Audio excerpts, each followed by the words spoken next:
Di kedalaman hidup yang sunyi, ketika malam terasa lebih panjang dari biasanya, dan dunia seakan menutup mata terhadap jerit batinmu, hanya ada satu hal yang tersisa, dirimu sendiri. Tidak ada tangan yang akan selalu terulur, tidak ada suara yang benar-benar memahami seluruh beban di dadamu. Pada titik itulah Stoikisme lahir, bukan sebagai penghiburan manis, tetapi sebagai pisau dingin yang memaksamu bertahan. Aturlah hidupmu, bukan karena hidup itu adil, tetapi justru karena ia kejam dan acuh tak acuh. Hari-hari akan menghantammu tanpa peringatan, merenggut harapan, mematahkan rencana, dan meninggalkanmu dalam kelelahan yang tak terlihat. Namun Stoikisme mengajarkan satu kebenaran pahit: penderitaan bukanlah musuh, melainkan medan latihan. Dunia tidak peduli apakah kau siap atau tidak, maka kaulah yang harus siap. Bangkitkan versi terbaik dirimu bukan dengan menunggu motivasi, melainkan dengan berdiri di tengah kehancuran dan berkata, "Aku tetap berjalan." Versi terbaik dirimu tidak lahir dari kenyamanan, tetapi dari disiplin yang keras, dari keputusan sunyi untuk tetap melakukan yang benar meski tak ada yang menyaksikan. Ia ditempa saat kau menelan rasa sakit tanpa mengeluh, saat kau memilih mengendalikan pikiranmu ketika segalanya di luar kendali. Akan ada malam-malam di mana kegagalan menghantui, seperti bayangan yang tak mau pergi. Rasa bersalah, penyesalan, dan ketakutan akan masa depan akan berbisik bahwa kau tidak cukup kuat. Stoikisme tidak menyuruhmu menutup telinga, ia menyuruhmu mendengarkan, lalu tetap melangkah. Karena kekuatan sejati bukanlah ketiadaan rasa takut, melainkan keberanian untuk bertindak meski takut itu ada. Mengatur hidupmu berarti menerima kenyataan pahit tanpa drama berlebihan. Kau tidak menguasai dunia, tidak mengendalikan orang lain, dan tidak bisa memutar ulang waktu. Yang bisa kau kuasai hanyalah sikapmu, pikiranmu, tindakanmu hari ini. Dan dari kontrol kecil itulah martabatmu dibangun kembali, sedikit demi sedikit. Bangkit bukan berarti menjadi kebal terhadap luka. Bangkit berarti belajar hidup berdampingan dengan luka itu, menjadikannya pengingat bahwa kau masih hidup, masih bertarung. Versi terbaik dirimu adalah sosok yang diam-diam tangguh, tidak berteriak tentang kekuatan, tidak memamerkan kemenangan, tetapi terus melangkah dengan kepala tegak di tengah kekacauan. Pada akhirnya, Stoikisme bukan tentang menjadi dingin tanpa rasa. Ia tentang memilih untuk tidak dihancurkan oleh rasa. Ketika dunia runtuh, ketika harapan memudar, kau tetap berdiri tenang, terkendali, dan tak tergoyahkan. Karena hidup boleh keras, tetapi jiwamu tidak harus rapuh. Di sanalah versi terbaik dirimu lahir, dari kegelapan, dari keheningan, dari keputusan untuk tidak menyerah.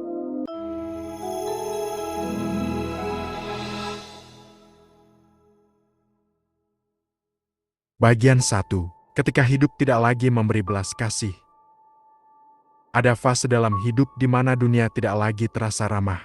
Bukan karena kau lemah, bukan karena kau salah jalan, tetapi karena hidup, pada dasarnya, memang tidak peduli. Di fase itu, pagi datang tanpa harapan, malam turun tanpa penghiburan, dan kau berjalan di antara keduanya dengan tubuh yang berfungsi, namun jiwa yang kelelahan. Tidak ada musik kemenangan, tidak ada sorak dukungan, hanya detak waktu yang terus berjalan. Sementara kau bertanya dalam diam, sampai kapan aku harus menanggung ini? Stoikisme tidak datang untuk menenangkanmu. Ia tidak memeluk. Ia tidak berkata semuanya akan baik-baik saja. Stoikisme datang seperti suara dingin di kepalamu, yang berkata, hidup memang seperti ini, dan sekarang, terserah padamu. Apakah kau akan hancur, atau berdiri? Aturlah hidupmu, bukan karena kau merasa kuat, tetapi justru karena kau sedang berada di titik paling rapuh. Karena ketika segalanya kacau, ketika pikiranmu dipenuhi ketakutan, penyesalan, dan amarah yang tak tersalurkan, satu-satunya cara untuk tidak tenggelam adalah menciptakan keteraturan di tengah kekacauan. Bangun lebih awal, meski tidak ada yang menunggumu. Rapikan hidupmu, meski hatimu masih berantakan. Lakukan hal yang perlu dilakukan, meski tidak ada rasa bangga di dalamnya. Ini bukan tentang motivasi, ini tentang bertahan hidup dengan martabat. Kau harus memahami satu hal yang pahit. Dunia tidak akan melambat hanya karena kau lelah. Waktu tidak akan berhenti hanya karena hatimu hancur. Orang-orang tidak akan memahami penderitaanmu sepenuhnya, bahkan mereka yang mengaku peduli. Dan itu tidak adil, tapi itulah kenyataan. Stoikisme mengajarkanmu untuk berhenti berharap pada keadilan semu. Ia memintamu berdamai dengan kenyataan bahwa hidup bisa keras, tanpa alasan, tanpa penjelasan. Yang bisa kau kendalikan hanyalah dirimu sendiri, bukan masa lalu, bukan masa depan, bukan pendapat orang lain, hanya keputusan kecil hari ini. Apakah kau akan bangkit dari tempat tidur, atau membiarkan hari kembali menggilasmu? Apakah kau akan membiarkan pikiranmu liar dan menghancurkanmu dari dalam, atau kau akan menarik kendali meski dengan tangan gemetar? Versi terbaik dirimu tidak lahir dalam cahaya, ia lahir di ruangan gelap, di mana tidak ada yang melihat perjuanganmu, di mana tidak ada tepuk tangan, dan di mana menyerah terasa sangat menggoda. Versi terbaik dirimu adalah sosok yang tetap berdiri ketika harapan sudah menipis, yang tetap berjalan ketika langkah terasa berat, yang tidak mengutuk dunia, tetapi juga tidak memohon belas kasih darinya. Kau tidak perlu menjadi luar biasa hari ini, kau hanya perlu tidak menyerah, dan itu sudah merupakan tindakan keberanian yang besar. Tarik napas, tenangkan pikiranmu, perjalanan ini panjang, dan baru saja dimulai. Bagian 2. Disiplin dalam keheningan. Dengarkan, tidak semua pertempuran terjadi di luar. Justru yang paling melelahkan, yang paling berbahaya, terjadi di dalam kepalamu sendiri. Di sanalah pikiran berisik tanpa suara. Di sanalah kenangan datang tanpa izin. Di sanalah ketakutan duduk diam, menunggu saat kau lengah. Kau bisa tersenyum di hadapan dunia, menjalani rutinitas seperti biasa, namun di dalam dirimu ada perang yang tak pernah diumumkan. Stoikisme tidak memintamu mengusir pikiran gelap, itu mustahil. Ia memintamu untuk tidak tunduk padanya. Disiplin bukan tentang keras pada dunia, disiplin adalah tentang tegas pada diri sendiri. Saat tidak ada yang melihat, saat tidak ada yang memuji, saat tidak ada hasil yang langsung terasa, kau akan menemukan bahwa motivasi itu rapuh. Ia datang dan pergi seperti cuaca. Hari ini ada, besok hilang. Dan jika kau menggantungkan hidup padanya, kau akan selalu terombang-ambing. Itulah sebabnya stoikisme berbicara tentang kebiasaan, tentang rutinitas, tentang tindakan kecil yang dilakukan berulang-ulang. Bahkan ketika hatimu menolak, bangun ketika tubuhmu ingin menyerah, bergerak ketika pikiranmu berkata, nanti saja, tetap tenang ketika emosimu menuntut ledakan. Bukan karena itu mudah, justru karena itu sangat sulit. Kesunyian akan menjadi temanmu. Tidak semua orang sanggup berjalan di dalamnya. Banyak yang lari ke keramaian, ke kebisingan, ke distraksi tanpa akhir, hanya untuk menghindari suara hatinya sendiri. Namun kau memilih tinggal, kau memilih duduk diam bersama pikiranmu, menatapnya tanpa menghakimi, tanpa juga membiarkannya menguasai. Disinilah disiplin sejati terbentuk, saat kau belajar mengatakan, aku merasakan ini, tetapi aku tidak harus bertindak karenanya. Marah boleh datang, sedih boleh menetap, takut boleh berbisik, namun kemudi tetap di tanganmu. Atur hidupmu dengan sederhana, makan dengan sadar, tidur dengan cukup, bergerak setiap hari, berhenti meracuni pikiranmu dengan perbandingan dan penyesalan. Hal-hal kecil ini tampak sepele, namun justru di sanalah fondasi dibangun. Stoikisme tidak menjanjikan kebahagiaan instan, ia menjanjikan ketenangan yang pahit namun jujur. Ketenangan yang tidak bergantung pada keadaan, ketenangan yang tidak runtuh saat badai datang. Akan ada hari di mana kau merasa kosong, hari di mana semua disiplin ini terasa sia-sia, hari di mana kau bertanya, apa gunanya aku menahan diri selama ini? Pada hari itulah, kau sedang diuji, karena disiplin bukan diuji saat semuanya berjalan baik. Ia diuji saat tidak ada alasan untuk tetap bertahan, selain keputusanmu sendiri. Versi terbaik dirimu tidak berteriak, ia tidak menuntut pengakuan, ia hanya terus hadir, hari demi hari, melakukan apa yang perlu dilakukan, dan dalam keheningan itu, tanpa kau sadari, kau sedang berubah, pelan, dalam, dan permanen. Diamlah sejenak, rasakan napasmu, perjalanan masih panjang, dan bagian terberat belum kita sentuh. Bagian 3, penderitaan sebagai guru. Dengarkan tanpa menolak. Tidak ada satupun manusia yang tumbuh tanpa luka. Yang membedakan hanyalah satu hal. Apakah luka itu mengubahnya menjadi lebih dalam, atau menghancurkannya dari dalam? Penderitaan tidak datang untuk meminta izin. Ia tidak mengetuk. Ia tidak peduli apakah kau merasa siap. Ia datang begitu saja, dalam bentuk kehilangan, kegagalan, pengkhianatan, atau kesadaran pahit bahwa hidup tidak berjalan seperti yang kau harapkan. Dan ketika itu terjadi, nalurimu ingin melawan, mengeluh, menyalahkan, bertanya, mengapa aku? Stoikisme menjawab dengan kejujuran yang menyakitkan. Mengapa tidak? Kau bukan pengecualian, kau bukan pusat semesta, dan hidup tidak berutang penjelasan padamu. Ini bukan kalimat yang menenangkan, Ini kalimat yang membebaskan, karena ketika kau berhenti menuntut hidup agar adil, kau mulai melihat penderitaan apa adanya. Seorang guru yang kejam, namun jujur. Setiap luka menunjukkan batasanmu. Setiap kegagalan menyingkap ilusi yang selama ini kau pegang. Setiap kehilangan mengingatkan bahwa tidak ada yang benar-benar milikmu. Orang bisa pergi, kesempatan bisa hilang, tubuh bisa melemah, rencana bisa runtuh dalam sekejap. Dan itu menyakitkan, sangat menyakitkan. Namun stoikisme tidak menyuruhmu menyangkal rasa sakit. Ia menyuruhmu mengamatinya. Rasakan duka itu sepenuhnya. Akui kemarahannya. Biarkan kesedihan itu ada. Lalu tanyakan satu pertanyaan yang jarang ditanyakan orang. Apa yang sedang diajarkan penderitaan ini padaku? Bukan untuk menjadi lebih keras. Bukan untuk menjadi lebih dingin. Tetapi untuk menjadi lebih sadar. Sadar bahwa kau lebih kuat dari yang kau kira. Sadar bahwa banyak hal yang dulu kau anggap penting ternyata bisa dilepaskan. Sadar bahwa dirimu tidak hancur.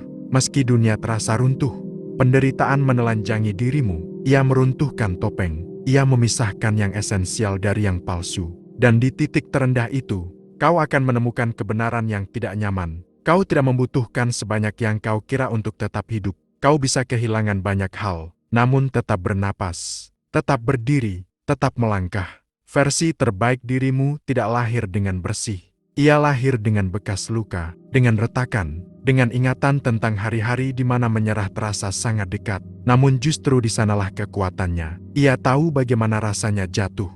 Ia tahu bagaimana rasanya sendirian. Dan karena itu, ia tidak mudah goyah. Stoikisme mengajarkan satu sikap yang berat namun membebaskan. Terimalah apa yang tidak bisa kau ubah, dan bertanggung jawablah penuh atas apa yang bisa kau kendalikan. Kau tidak bisa menghapus masa lalu, tapi kau bisa memilih bagaimana ia membentukmu hari ini. Kau tidak bisa menghindari rasa sakit sepenuhnya, tapi kau bisa memutuskan apakah rasa sakit itu akan membuatmu pahit atau bijaksana. Diamlah sejenak, biarkan kata-kata ini meresap. Lawana setelah penderitaan dipahami, setelah luka diterima, akan muncul satu fase baru. Bukan kebahagiaan, bukan euforia, melainkan kekuatan yang sunyi. Bagian 4. Kekuatan yang tidak terlihat. Dengarkan dengan perlahan. Ada jenis kekuatan yang tidak pernah berisik. Ia tidak mengancam. Ia tidak membuktikan apapun. Ia tidak membutuhkan sorotan. Ia hanya ada. Setelah kau melewati penderitaan, setelah kau berhenti melawan kenyataan, sesuatu di dalam dirimu berubah. Bukan menjadi lebih keras, tetapi menjadi lebih stabil. Kau tidak lagi bereaksi terhadap segalanya. Tidak semua hal layak mendapatkan emosimu. Tidak semua kata pantas kau balas. Tidak semua provokasi perlu kau jawab. Ini bukan kelemahan, ini kedewasaan batin. Stoikisme mengajarkan bahwa energi adalah sumber daya yang terbatas. Dan orang bijak tidak menghamburkannya pada hal-hal yang tidak bisa ia kendalikan. Pendapat orang lain akan selalu berubah.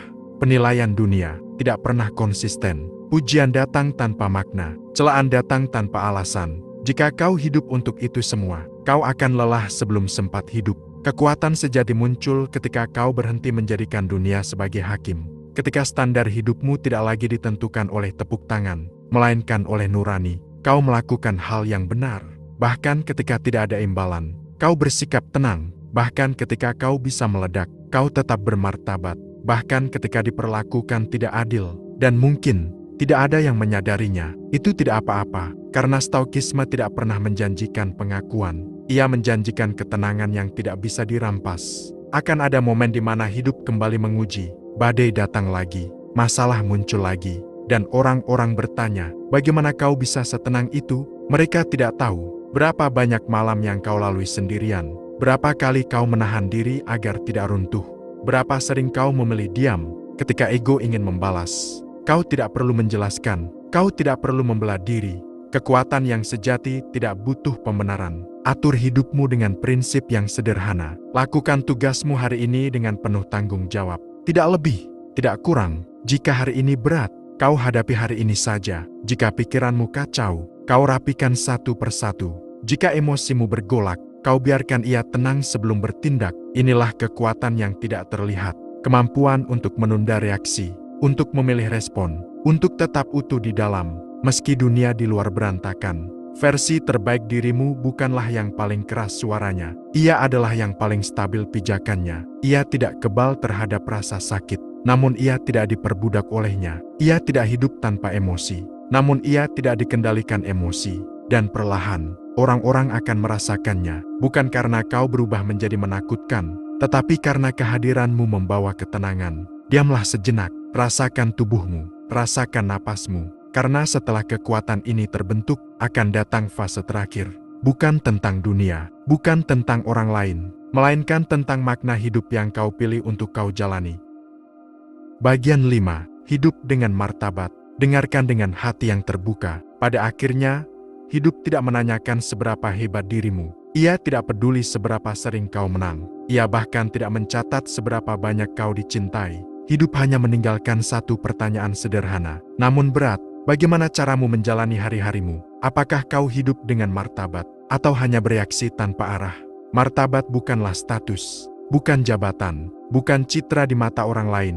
Martabat adalah cara kau berdiri ketika tidak ada yang memegangmu, cara kau berbicara ketika amarah ingin menguasai, cara kau melangkah ketika lelah berkata, cukup. Stoikisme mengajarkan bahwa hidup adalah tugas, bukan drama, bukan panggung, melainkan tanggung jawab yang harus dijalani. Hari demi hari, kau bangun, kau melakukan apa yang perlu dilakukan, kau memperlakukan orang lain dengan adil, meski mereka tidak selalu melakukan hal yang sama padamu. Kau menjaga prinsipmu, meski itu membuat jalanmu lebih sepi. Dan ya, kesepian itu nyata. Akan ada saat di mana kau merasa terpisah dari dunia, bukan karena kau lebih baik, tetapi karena kau berhenti hidup sembarangan. Kau tidak lagi larut dalam hal-hal kosong, tidak lagi mengejar validasi murahan, tidak lagi mengorbankan dirimu demi diterima. Itu harga dari martabat, dan itu bukan harga yang murah. Namun Stoikisme mengingatkanmu akan satu kebenaran yang jarang diucapkan. Lebih baik berjalan sendirian dengan prinsip,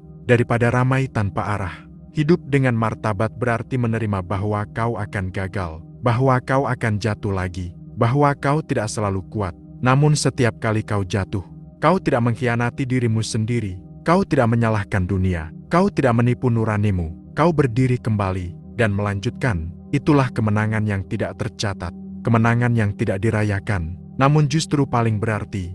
Versi terbaik dirimu bukan versi yang sempurna, ia adalah versi yang jujur. Jujur tentang keterbatasannya, jujur tentang ketakutannya, namun tetap memilih bertindak dengan benar.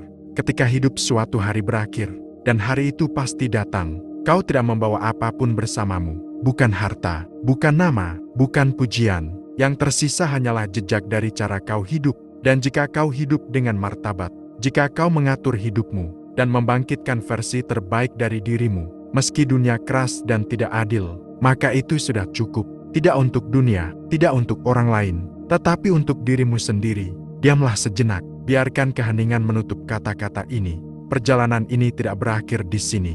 Ia berlanjut. Setiap kali kau memilih bersikap tenang di tengah kekacauan, setiap kali kau memilih disiplin daripada dorongan sesaat, setiap kali kau memilih martabat daripada kemudahan, dan di sanalah Stoikisme hidup, bukan di buku, bukan di kata-kata, melainkan di caramu menjalani hidup hari demi hari.